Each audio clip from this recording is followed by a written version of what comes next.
அனைவருக்கும் வணக்கம். ரேக்கி நிலை 2 பாடம் 11 distance R absent ரேக்கி healing.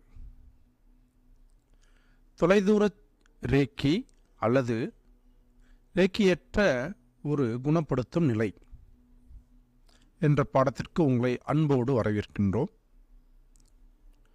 Distance ரேக்கி என்றால் என்ன என்பதை பற்றி தெரிந்து கொள்ளணும். அதாவது 3 ரேக்கி குறியீடுகள், அது மிக்காயா உஷியோடைய ரேக்கி பிரபஞ்ச ஆற்றலுடைய குறியீடுகள் நம்முடைய டோர்ஸ், எதுக்குரிய டோர்ஸ், டிஸ்டன்ஸ் ஹீலிங்குரிய டோரை ஓப்பன் பண்ணுவதற்கு பயன்படுகிறது. அதை பற்றி நம்ம இந்த பாடத்தில் படிக்க போகிறோம். அந்த குறியீடுகளுக்கு பேர் உயர்தர குறியீடுகள் அல்லது மாஸ்டர் சிம்பிள்ஸ் என்று அழைக்கப்படுகின்றன. ஸோ நீங்கள் இந்த குறியீடுகளை வரையும் தன்மையானது கையில் வரைந்து அதை குணப்படுத்தும் மெத்தட்ஸ் முதல்ல பார்த்தோம். இப்போ இதில் எப்படி பார்க்கணுன்னா, நம் மனதில் வரைந்து அதை விசுவலைசைஸ் பண்ணி பார்க்க வேண்டும். மனக்காட்சியின் மூலியமாக அதை பார்க்க வேண்டும். எதையும் ரெஃபர் பண்ணி பார்க்காம எந்த புத்தகத்தையுமே கையேடுகளையோ பிரதியேடுகளையோ அல்லது கைப்பிரதிகளை பார்க்காம நம்ம இந்த செயலை செய்யணும். மிக நிறைய வழிகளில் இந்த சேனல், அதாவது வழிகாட்டு முறையானது உள்ளது ரேக்கிக்கு. அதில் பார்த்தோம்னா எப்படி இது வேலை ஒர்க் பண்ணுறது, அதாவது வேலை பார்க்கின்றது, செயல்படுகின்றது என்பதை நம்ம தெரிஞ்சு கொள்ளணும். அதற்கு நம்பிக்கையும் சரியான செயல்பாடுகளுமே அவசியம். இந்த ரெண்டுக்குரிய தன்மையை நீங்கள் டிஃப்ரென்ஸை தெரிஞ்சுக்கிட்டீங்கனாலே நீங்கள் இந்த பிரபஞ்ச ஆற்றலான ரேக்கி எவ்வாறு செயல்படுகின்றது என்பதை அறிந்து கொள்வீர்கள். இது ஒரு லாஜிக் சம்மந்தப்பட்ட விஷயம் கிடையாது. ஏதாவது நடக்குமா நடக்காதா அந்த மாதிரி விஷயங்களை நம்ம மைனந்தல் அளவு வைக்கக்கூடாது. அதை நம்ம எடுத்து விடணும், மனசுலேருந்து எடுத்து விட வேண்டும். ரெண்டாவது, நம்ம ரேக்கி பிரபஞ்ச ஆற்றலில் நம்ம ஒரு ஃப்ரெண்ட்ஸுக்கு அனுப்புகிற மாதிரியும் ஒரு பெட்டுக்கு என்ன செய்யலாம், நம்ம சில பிராணிகளுக்கும் நீங்கள் அனுப்பலாம். இது மிகப்பெரிய ஒரு எளிமையான பிரபஞ்ச ஆற்றல் வாய்ந்த குணப்படுத்தும் முறை. இதற்கு எவ்வாறாக நாம் தயார் பண்ணணும் அப்படின்னு பார்த்தீங்கன்னா, அதாவது பிரபஞ்ச ஆற்றலை தொலைதூர சிகிச்சைக்கு பயன்படுத்த வேண்டும் என்பதை எவ்வாறாக நம்ம உணர வேண்டும் என்று, அது செயல்பட வேண்டும் என்று தெரிந்து கொள்வீர்கள் என்றால், முதல்ல நம்முடைய சக்தி பிரபஞ்ச சக்தியோடு இணைந்து செயல்படுகிறது என்பதை நீங்கள் நம்ப வேண்டும். ஸோ அந்த ஒரு அந்த ஒரு சுயத்தன்மை, சுய வாய்ந்த நம்பிக்கை உங்களுக்கு உள்ளே இருக்கணும். அதில் லாஜிக்கல் நம்பிக்கை இருக்கக்கூடாது, நடக்குமா நடக்காதா என்ற தன்மை இருக்கக்கூடாது. ஸோ நம்ம தொலைதூர சிகிச்சை செய்கிறப்ப அதை சார்ந்த என்விரான்மெண்ட், அதாவது சுற்றுப்புற சூழ்நிலைகளையும் அதை சார்ந்த இடங்களையும் நம்ம தெரிந்து கொள்ள வேண்டும். அது எவ்வளவு தூரத்தில் இருக்குது என்பது ஒரு பெரிய விடயம் இல்லை. அதே மாதிரி எவ்வளவு சுத்தத்தன்மையில் சுற்றுப்புறத்தன்மையில் இருப்பது என்பது ஒரு விடயம் இல்லை. ஆனால் அதுக்குள்ள டிஸ்ட்ராக்ஷன், இடைஞ்சல்கள் இல்லாதபடிக்கு நம்ம என்ன செய்யணும், நம்ம சுற்றி அந்த ஒரு என்வாயர்மெண்ட்டை அமைச்சுக்கிறணும். நமக்கும் சரி, ரேக்கி பெறக்கூடிய நபர்களும், கிளைண்ட்டும் ஹீலருமே ரெண்டுமே டிஸ்ட்ராக்ஷன் இல்லாத ஒரு தன்மையை ஏற்படுத்தி கொள்ள வேண்டும் அவங்களை சுற்றி. ஸோ அந்த மாதிரி சூழ்நிலையில் பார்த்திங்கன்னா, நம்முடைய ஆற்றலை, பிரபஞ்ச ஆற்றலை நம்மளுடைய ரேக்கியினுடைய உந்துதல் மூலியமாக நம்ம என்ன செய்யலாம் பார்க்கணும். பர்டிகுலர் ஜாப், அதாவது ஒரு வேலையவோ நம்ம செயல்பாடு முறையில் செய்ய முடியும். நம்ம வெறும் கைகளால் யூஸ் பண்ணி செய்ய முடியும். அதன் வழியாக நம்ம ரேக்கியை அனுப்பவும் முடியும். ஒரு மனிதருக்கோ, ஒரு நபருக்கோ, அல்லது ஒரு குறிப்பிட்ட இடத்திற்கோ, அல்லது குறிப்பிட்ட செயலுக்காண்டியோ அந்த ரேக்கியை நினச்சி அவங்களுக்கு நம்ம சேனல் பண்ண முடியும். ஆரம்ப நிலையில் இது கீழ்காணும் வடிவங்களில் வரையெடுக்கப்பட்டிருக்காங்க கைட்லைன்ஸ். அதாவது இந்த வழிகளில் செய்ய வேண்டும். வழிமுறைகள் என்று தமிழில் சொல்லுவாங்க. எப்படிலாம் நம்ம அதை செய்ய வேண்டும் என்பதை அந்த கைட்லைன்ஸ் கொடுத்துருக்காங்க, வழிமுறைகளை கொடுத்துருக்காங்க. முதலில் ஒரு அமைதியான இடத்தை தேர்வு செய்து அங்கு அமர்ந்து அங்கு நாம் என்ன செய்ய வேண்டும், அதுக்கு போதுமான நேரத்தை ஒதுக்க வேண்டும். டிஸ்டன்ஸ் ரேக்கி நம்ம பண்ணோம்னா, ஸோ கீழ்காணும் விஷயங்களை நம்ம மனதிலே ஃபோக்கஸ் பண்ணணும், விசுவலைஸ் பண்ணணும். ஒன்று பார்த்திங்கன்னா, இந்த டிஸ்டன்ஸ் ஹீலிங் மெத்தடுன்னு சொல்கிறது ஒரு எனர்ஜி பிரபஞ்ச ஆற்றலை அனுப்புகிறோம், ஒரு இடத்துலேருந்து இன்னொரு இடத்துல அனுப்புகிறோம். ஸோ நம்ம அதுக்குரிய மெத்தட்ஸை டிசைட் பண்ணி வச்சுருக்கணும். மூன்றாவதாக தரைப்பகுதியிலே மேட் போட்டு அமர்ந்து நம்ம பிரபஞ்ச ஆற்றலான ரேக்கியோடு நம்ம கனெக்ட் பண்ணணும். அப்படி கனெக்ட் பண்ணுறப்ப நமக்குள்ள ஆணவம் என்பது இருக்கக்கூடாது. So you have to remove the ஈகோவை ரிமூவ் பண்ணணும். சரிங்களா? ஆணவத்தை குறைத்து விட வேண்டும். மேலும் நம்ம தான் ரேக்கியோடைய சேனல் ஆர் மீடியம் சொல்லுவாங்க, அதை நம்ம புரிந்து கொள்ளணும். அப்பொழுது நம்ம உணர வேண்டும். எவ்வாறாக என்றால், பிரபஞ்ச ஆற்றல், அதாவது ரேக்கி ஆற்றலானது நம்மின் வெளியே இடைப்பட்டு ஊடுருவி பிரபஞ்சத்தின் வழியாக கனெக்ட் பண்ணுறதை என்ன செய்யணும், உணர வேண்டும். அப்பொழுது மேலும் அது கனெக்ட் பண்ணுறது, யாரை கனெக்ட் பண்ணுறதுன்னு பார்த்திங்கன்னா, நம்ம ரேக்கி பெறுபவர், தொலைதூர சிகிச்சையில் ரேக்கி பெறுபவரை கனெக்ட் பண்ணுற மாதிரி நம்ம ஃபீல் பண்ணணும். ரெண்டாவது விஷயம் பார்த்திங்கன்னா, அதுக்கு பிறகு இதை கனெக்ட் பண்ணி முடித்த பிறகு நம்ம எனர்ஜிகளை, சிம்பிள்ஸ், குறியீடுகளையும் என்ன செய்யணும், பயன்படுத்தி ரேக்கி எனர்ஜி அனுப்ப வேண்டும்.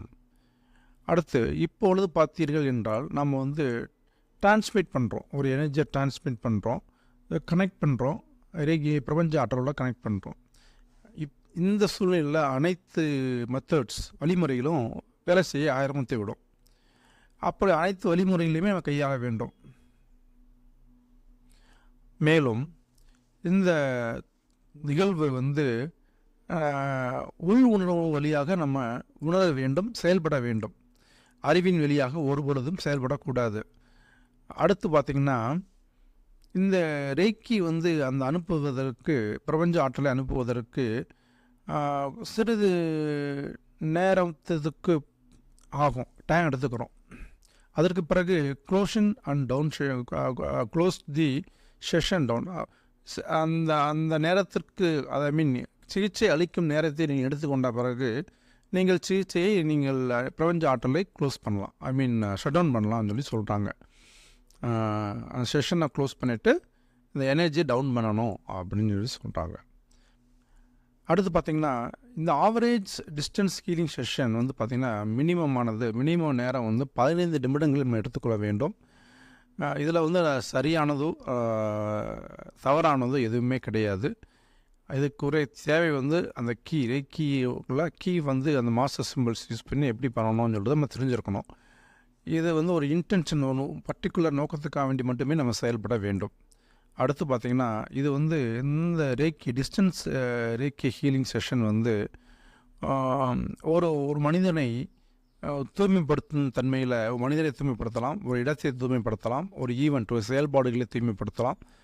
நீங்கள் அதை ஃபோக்கஸ் பண்ண வேண்டியது என்னென்னு பார்த்தீங்கன்னா, இன்ஃபினைட், அதாவது எல்லையில்லாத ஒரு தன்மைக்கு விரிவடைதலை நாம் பார்க்க வேண்டும். டிஸ்கனெக்ட் ஃப்ரம் தி ஒன்ஸ் நம்ம ரேக்கி செஷன் முடித்த பிறகு நம்ம டிஸ்கனெக்ட் பண்ணிக்க வேணும். யார்கிட்ட அந்த ரிசப்ஷனர்கிட்ட நம்ம அந்த கிரவுண்டு, அந்த பூலோக தன்மை, இந்த கிரவுண்ட்லேருந்து நம்ம என்ன செய்யணும், ரிசப்ட் பண்ணிவிட்டு இடத்தை விட்டு நகர வேண்டும். ஸோ சில ஃபேமஸான மெத்தட்ஸ், பாப்புலர்ஸ் மெத்தட் இருக்குது, பிரபலமடைந்த முறைகள் இந்த டிஸ்டன்ஸ் ரேக்கி அனுப்புவதற்கு பயன்படுத்தப்படுகிறது. அவை யாவன என்பதை பற்றி கீழே பார்ப்போம். முதல்ல பார்த்திங்கன்னா, நீங்கள் ஃப்ரீ அரேஞ்ச்மெண்ட் ஃபார்மேட் வச்சுருக்கணும். ஒரு முன்னக்கூடியே சில திட்டங்களை நீங்கள் வைத்திருக்க வேண்டும்.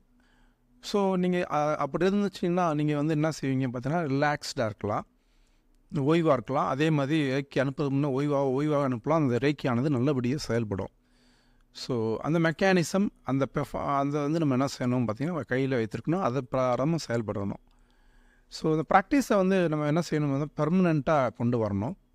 இதை தவிர்த்துட்டு லைக் எது மாதிரி இருக்கணும் பார்த்திங்கன்னா, டிரைவிங் எ கார், ஒரு கார் வந்து ட்ரைவ் பண்ணுறப்ப எவ்வளோ நாள் ப்ராக்டிஸ் பண்ணுறோமோ அது மாதிரி தான். ஸோ ஓவர் விலிமாக ஆயிடக்கூடாது. ஸோ அந்த ப்ராக்டிஸை வந்து நம்ம ரிப்பிட்டேஷன் அண்ட் ப்ராக்டிஸாக நம்ம மறுபடியும் செஞ்சுட்டே வரணும். மறுபடியும் செய்தல், செயல்படுத்துதலை வந்து நம்ம வந்து கை கொள்ளணும். ஸோ அந்த விஷயங்கள் நம்ம மனதில் வந்து அறிவிலையும் பர்மனெண்ட்டாக என்கோட் பண்ணி செய்கிற மாதிரி கொண்டு வரணும். எப்படி வந்து பழக்கப்பட்ட நபர் ஒரு கார் எடுக்கிறப்ப வந்து எவ்வளோ அழகாக எடுத்து கொண்டு போகிறாங்களோ, எந்த ஒரு டேமேஜ் இல்லாமல், அது மாதிரி ரேக்கி வந்து நீங்கள் ப்ராக்டிஸ் பண்ணுறப்ப நல்லபடியாக கொண்டு சேர்க்கணும். ஸோ இதுக்கு சம்மந்தப்பட்ட ஒரு என்ஜாய்மெண்ட்டு நீங்கள் வந்து டிரைவிங்கில் கொண்டு எக்ஸ்பீரியன்ஸ் வந்து டிரைவிங்கில் எப்படி இருக்கோ அதே மாதிரி தான் இதுலேயும் என்ன செய்யணும், அதுக்குரிய அந்த தன்மையை நீங்கள் அனுபவிக்குவதல் வேண்டும். லைக்வைஸ் இது மாதிரி வந்து பார்த்திங்கன்னா நம்ம வந்து மாஸ்டர் ஆகணும். மெக்கானிக்ஸில் என்னென்ன சிம்பிள்ஸ் இருக்குது, எப்படி பயன்படுத்துறதுங்கிறதுல மாஸ்டர் ஆக வேண்டும். இது வந்து டிஸ்டன்ஸ் ஸ்கேலிங்கில் வந்து ரொம்ப முக்கியமான ஒரு தன்மை என்று கருதப்படுகிறது. ஸோ எப்பயுமே ஓய்வான பொசிஷனில், ரிலாக்ஸான பொசிஷனில் அண்டு கவனம் ஒருமுகத்தோடு இந்த விஷயங்கள் என்ன செய்யணும். ஸோ அதே மாதிரி இது வந்து ஒரு ஆட்டோமேட்டிக் ப்ராசஸாக உங்கள் பாடியில் நீங்கள் கொண்டு வந்துடணும். பயோ கிளாக்கில் வந்து கொண்டு வந்துட்டிங்கன்னா மிகவும் எளிமைப்படுத்த விட்ட ஒரு மெத்தடாக ஆகிடும். ஸோ நம்ம இதில் பார்த்திங்கன்னா நம்முடைய உள் மன நம்பிக்கை வந்து கான்ஃபிடென்ஸ் வந்து உயரும். ஸோ நீங்கள் வந்து உங்கள் உள்ளுணர்வு வந்து உங்களை வழிகாட்ட ஆரம்பிக்கும், சேனலைஸ் பண்ண ஆரம்பிக்கும். ஸோ இன் ஃபியூச்சர் வந்து பார்த்திங்கன்னா டிஸ்டன்ஸ் ஸ்கில்லிங் செஷன் வந்து உங்களுக்கு நல்லபடியாக கட்டுக்குள்ளே வரும், செயல்பாட்டுக்குள்ளேயும் வந்துடும். ஏனெனில் நீங்கள் வந்து உங்களோட பேஷண்ட்டை வந்து உங்கள் முன்னுக்கு கிடையாது, முதல் விஷயம். ரெண்டாவது பார்த்திங்கன்னா டிஸ்டன்ஸ் ஹீலிங் மெத்தடில், தொலைதூர சிகிச்சை மெத்தடில் நம்ம தான் ஒரு வழியை வந்து ஐடென்டிஃபை பண்ணணும். To see what's going around the session, நம்ம மனக்கண்ணால் அதை பார்க்க தெரியணும். மூன்றாவதாக பார்த்திங்கன்னா நீங்கள் சப்ஸ்டியூட் மெத்தட்ஸ் நிறைய எடுத்து வச்சுருக்கணும். இப்போ ஒரு குறிப்பிட்ட மெத்தட் மட்டும் இல்லாமல் அதுக்கு டிஃப்ரெண்ட் டெக்னிக்ஸ் வந்து நீங்கள் சப்ஸ்டியூட், இந்த மெத்தட் ஒர்க்காலே அடுத்து ஆல்ட்ரேட் பண்ணுற மெத்தட் என்ன செஞ்சுருக்கணும், எடுத்துன்னு வச்சுருக்கணும். ஸோ இதன் மூலியமாக நீங்கள் பிறருக்கு உதவி செய்து அதை வந்து விசுவலைஸ் மனக்காட்சியில் நீங்கள் பார்த்து அதை வந்து வெளிப்படுத்தும் தன்மையில் புரிந்து கொள்ள வேண்டும். இதுவே வந்து டிஸ்டன்ஸ் ஸ்கேலிங் அவருடைய ரிசிப்டனரோட மைண்ட்லேயும் இருக்க வேண்டும். சரிங்களா? ஸோ இது சரகேட் மெத்தட் வந்து பார்த்திங்கன்னா ஒரு பால் எடுத்துக்கிடணும். அந்த டால் வந்து எடுத்துக்கணும், ஒன்று எடுத்துக்கிடணும். ஸோ இதை வந்து சேனல் பண்ணுறதுக்காண்டி இந்த டாலை வந்து அந்த கிளைண்ட்டாக நினச்சி என்ன செய்யணும்னு பார்த்தீங்கன்னா, யூ கேன் எனர்ஜைஸ் த டால். அந்த மாதிரி நீங்கள் எனர்ஜைஸ் பண்ணி அந்த எனர்ஜியானது அந்த கிளைண்ட்டுக்கு போகிற மாதிரி நினைக்க வேணும். சரிங்களா? இது வந்து ஃபோட்டோகிராஃபாக இருக்கலாம், குஷனாக இருக்கலாம், டால்ஸாக இருக்கலாம், டெடி பியர்ஸாக இருக்கலாம், பென்ஸாக இருக்கலாம், கிறிஸ்டல்ஸாக இருக்கலாம், or any person written on the piece of paper, name வந்து ரிட்டன் பண்ணி இருக்கலாம். இதெல்லாம் எக்ஸாம்பிள் ஆஃப் தி சரோகேட் மெத்தடுக்குரிய எக்ஸாம்பிள்ஸ். அடுத்து பார்த்திங்கன்னா இந்த டால்ஸை வந்து any teddy bears, any thing right, any photos or any names, இந்த மாதிரி நம்ம அந்த டால்ஸை அந்த கிளைண்ட்டாக நினச்சி நம்ம என்ன செய்யணும்னா எனர்ஜியை பாஸ் பண்ணணும். ஸோ இந்த உள் உணர்வின் மூலியமாக இந்த எனர்ஜியை நம்ம பாஸ் பண்ணுறதுனால இந்த எனர்ஜியானது அவருக்கு கடத்தப்படும். சரிங்களா? வேரியஸ் ஸ்கேன் பொசிஷனை நீங்கள் வச்சு பண்ணலாம். அல்லது நீங்கள் என்ன செய்யலாம் பார்த்தீங்கன்னா, ஒரு நபருடைய கிளைண்ட் எனர்ஜி சிகிச்சை பெற விரும்பும் நபருடைய ஃபோட்டோ வச்சு அந்த ஃபோட்டோவில் சிம்பிள்ஸை ட்ராப் பண்ணி நீங்கள் என்ன செய்யலாம், எனர்ஜியை நீங்கள் ஃபோக்கஸ் பண்ணுறப்ப அந்த எனர்ஜியும் என்ன செய்யும், you can able to transmit the energy to the clients அப்படின்னு சொல்லலாம். ஹாஸ்பிட்டலில் யாராக இருந்தாங்களோ அந்த மாதிரி விஷயங்களை நம்ம என்ன செய்யலாம். இதுக்கு மிகவும் மறுபடியும் சொல்கிறேன், உள் உணர்வை மிகவும் நல்லபடியாக பயன்படுத்த வேண்டும். ஸோ இது வந்து ஒரு எனர்ஜி ஹீலிங் இல்லையா? அதனால் வந்து பார்த்திங்கன்னா இந்த ரேக்கி எனர்ஜி உங்களை எப்பெல்லாம் அழைக்கின்றதோ அப்போல்லாம் நீங்கள் என்ன செய்யணும் பார்த்தீங்கன்னா, ஒரு நண்பர்களையோ ஒரு கிளைண்ட்டை குணப்படுத்த நீங்கள் வந்து ரெடி ஆகிட்டு, மேலும் நம்ம அதை கண்ட்ரோல் பண்ணுறது அப்படின்னு சொல்கிறது ஒன்றும் இங்கே கிடையாது. ஏன்னா ரேக்கி எனர்ஜி தான் எல்லா விஷயங்களையும் செய்யுது, பிரபஞ்ச ஆற்றலே எல்லா விஷயங்களையும் செய்யுது. அதுக்கு முக்கியமான தடங்களாக இருப்பது நம்மளுடைய ஈகோ. அந்த ஈகோவை ரிமூவ் பண்ணணும். மேலும் வந்து பார்த்திங்கன்னா கிளைண்ட் வந்து நல்ல ஆர்வத்தோடு இருக்கிறவங்க கிளைண்ட்டாகவும் இருக்கணும். அதுக்குடைய சூழ்நிலையை நீங்கள் உருவாக்கணும். ஸோ இதில் இன்னொரு விஷயம் சொல்லணும்னு பார்த்தீங்கன்னா, இதுக்கு பொறுப்புடன் நம்ம நடந்து கொள்ள வேண்டும். இதுக்கு கைகளையும் மனதையும் எனர்ஜிக்காண்டி பயன்படுத்தணும், சுத்தமான தன்மையில் வைத்திருக்கணும். ஸோ இதனால் நம்ம பார்த்திங்கன்னா நம்ம வந்து எதிர்காலத்தையே கணிக்கக்கூடிய ஒரு தன்மைக்கு நம்ம பயணப்பட்டுருவோம். ஏன்னா உள் உணர்வின் வழியாக செயல்படக்கூடியதுனால. ஸோ அதனால் என்ன பார்த்தோம் அப்படின்னு பார்த்திங்கன்னா, சரியான காலத்தையும் காலம் ப்ளஸ் நேரம், சுச்சுவேஷன் ப்ளஸ் வந்து அந்த சரௌண்டிங், அந்த சுற்றுப்புறத்தையும் நீங்கள் சூஸ் பண்ணிக்கிடணும். அடுத்து இந்த நம்ம எப்பயுமே பெர்மிஷன் கேட்கணும். எங்கெல்லாம் இந்த எனர்ஜி அனுப்புகிற முன்னாடி அந்த எனர்ஜி பிரபஞ்ச ஆற்றல்கிட்டையும் கன்சர்ன் கிளைண்ட்டுக்கிட்டையும் பெர்மிஷன் கேட்டு தான் நம்ம என்ன செய்யணும், நம்ம அந்த அனுப்ப வேணும், எனர்ஜி அனுப்பணும். ஸோ இது வந்து டிஸ்டன்ஸ் ஸ்கில்லிங் அடுத்த டெக்னிக்காக இருந்தது. இந்த ஹோல்டிங் த ஃபோட்டோ இந்த பீஸ் ஆஃப் பேப்பரில் வச்சுட்டு full of reiki sandwich over the அந்த ரேக்கி சிம்பிள்ஸை வந்து அந்த பேப்பர் மேலே வந்து இந்த ஃபோட்டோ அந்த பேப்பருக்குள்ளே வச்சுட்டு ஃபோல்டு பண்ணிவிட்டு அந்த பேப்பர் மேலே நம்ம சிம்பிள்ஸை ட்ரா பண்ணிடணும். இப்போது கைகளை வந்து க்ளோஸ் பண்ணிவிட்டு நம்ம என்ன செய்யணும்னு பார்த்திங்கன்னா, அந்த எனர்ஜி அவங்களுக்கு அந்த ஃபோட்டோவில் இருக்க நபர்களுக்கு கூட செய்யக்கூடிய சொல்லட்டும் என்று டிரான்ஸ்மிட் பண்ணட்டும், அல்லது சென்டிங் ஆஃப் தி ரேக்கி எனர்ஜி என்பதை புரிந்து கொண்டு நீங்கள் எனர்ஜி அனுப்ப வேண்டும். இப்போது நீங்கள் விசுவலைஸ் பண்ணி பார்க்கணும், அவங்க வந்து பெட்டர் ப்ராக்ரஸ் ஆகுறாங்களா என்ன ஏதுன்னு.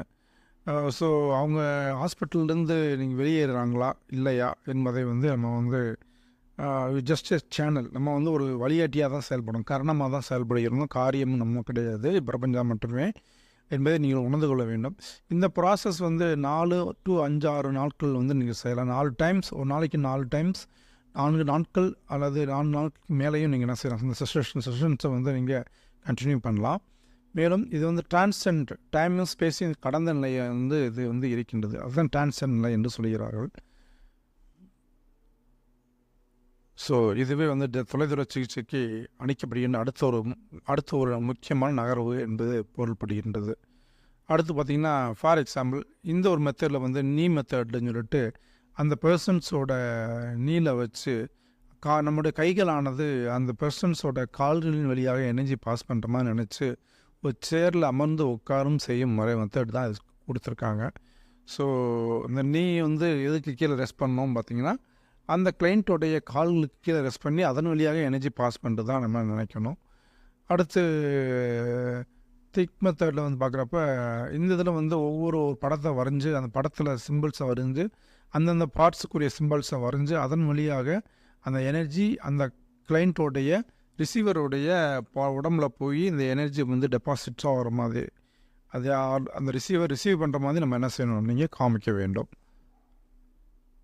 அடுத்து பார்த்தீங்கன்னா விசுவலைசேஷன் டெக்னிக்கு, அவங்களுடைய இருப்பிடத்தை நீங்கள் தெரிந்து கொள்வதற்கு கூகுள் மேப் பயன்படுத்தி இந்த இடத்துல வந்து அவங்க இருக்காங்க, இந்த எனர்ஜி அனுப்புகிறேன் அப்படின்னு சொல்லிட்டு நீங்கள் ஒரு இன்வாகேஷன் மெத்தடில் வந்து நீங்கள் என்ன செய்யணும், நீங்கள் விசுவலைசேஷன் பண்ணி அதை வந்து ஆப்ஷன் ரேக்கி அல்லது டிஸ்டன்ஸ் ரேக்கி நீங்கள் செயல்படுத்தலாம். ஸோ இப்போ வந்து அந்த இடத்து ஃபார் எக்ஸாம்பிள் இந்த பர்டிகுலர் பி என்ற லொக்கேஷனில் இந்த ஏலேருந்து பிக்கு அனுப்புகிறோம்னா, ஸோ அந்த நம்ம என்ன செய்யணும், பிக்கு இடத்துல வந்து நம்ம என்ன செய்யணும் பார்த்திங்கன்னா, அந்த நபருடைய ஃபோட்டோவும் அந்த வீட்டையும் நினைத்து அந்த இடத்துக்கு அனுப்புகிறப்ப அது வந்து எனர்ஜி சேனலைஸ் பண்ணி என்ன செய்யும், அங்கே போய் நம்பர்கிட்ட போய் ரிசீவ் ஆகும் என்பதை நீங்கள் தெரிந்து கொள்ள வேண்டும். அடுத்து விசுவலைசேஷன் டெக்னிக்கில் வந்து நீங்கள் இப்படியும் எடுத்துக்கலாம். ஸோ நம்ம ஃப்ரெண்ட்ஸ் இப்போ வீட்டில் இருக்க தான் நினச்சிக்கிறாங்க, அல்லது பெட்டில் படுத்துருக்கிறதா அல்லது அமர்ந்துருப்பதா நல்ல 3 நிலையில் நீங்கள் நினைத்துக்கிட்டு நீங்கள் இந்த சைல்டு அந்த யுசி சிம்பிள்ஸ் வந்து இந்த குழந்தைகள் மூலியமாக என்ன செய்கிறதுன்னு பார்த்து குழந்தைகளுக்கு இது மாதிரி வர சுச்சுவேஷனில் அந்த குழந்தைகளுக்கு போய் கைகளின் வழியாக எனர்ஜி டிரான்ஸ்மிட் பண்ணுறதா நீங்கள் நினைக்கணும். இப்பொழுது நீங்கள் என்ன வேணுங்க பார்த்தீங்கன்னா, லைட் எனர்ஜி வந்து அவங்க உடம்பு வழியாக உள்ளார நுழைந்து அந்த தேவையில்லாத அன்வான்ட் அந்த எனர்ஜி கண்டென்ட்டை வந்து ரிமூவ் பண்ணுறதா நம்ம என்ன செய்யணும், நினைக்கணும். சரிங்களா? இந்த மாதிரி நம்மளும் செயல்படுத்த முடியலாம். சிக்கன் பாக்ஸ் அதாவது அம்மை சம்மந்தப்பட்ட நோய்களுக்கு நம்ம வந்து எனர்ஜி கொடுக்கும் method. So the world is round and the place which may seem like end may also be the beginning. ஒவ்வொரு நாளும் இந்த உலகத்திற்கு ஒரு வட்ட வடிவமானது, அதற்கு ஒரு முடிவு இருக்கலாம், ஆனால் வந்து அது எப்பயுமே ஒரு இடத்திலிருந்து ஆரம்பிக்கின்றதுங்க. பேக்கப் டிஸ்டனுடைய வாசகங்களின் வழியாக இந்த ரேக்கி தொலைதூர சிகிச்சை என்ற 12வது பாடத்தை நிறைவு செய்து அடுத்த பாடத்திற்குள்ளாக நாம் 13வது பாடத்துக்குள் நுழைவோம். அனைவருக்கும் வணக்கம். நான் உங்கள் Senthilnathan, reiki grand master from aura healing. நன்றி, வணக்கம்.